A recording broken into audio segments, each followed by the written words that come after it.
бір тармақ ретінде соттың мемлекет дамуында атқаратын қызметі зор. Соттар мен судьялардың мәртебесі конституциялық заңдармен белгіленді.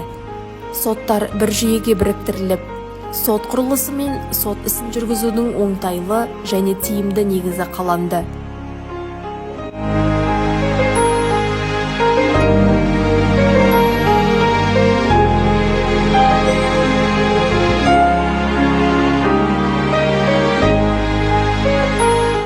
Ең бастысы, азаматтардың сотқа қолжетімділігін арттыру арқылы ашықтық пен жариялық қамтамасыз етілді.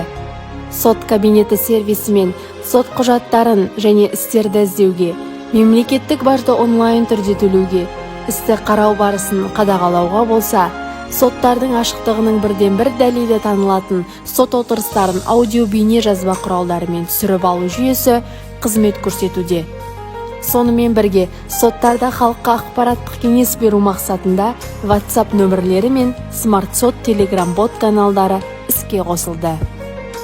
Жаңа ақпараттық сервистердің арқасында ел азаматтары үйлерінде немесе жұмыс орындарында отырып-ақ сотқа жүгіне алатындай жағдай жасалды.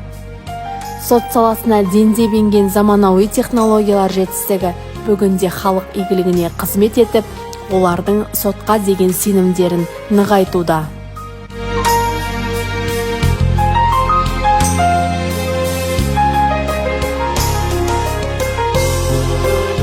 Бүгінгі сот жүйесі қоғамның тұрақты, сенімді құқықтық кепілдігіне айналды. Тәуелсіз сот ел тірегі.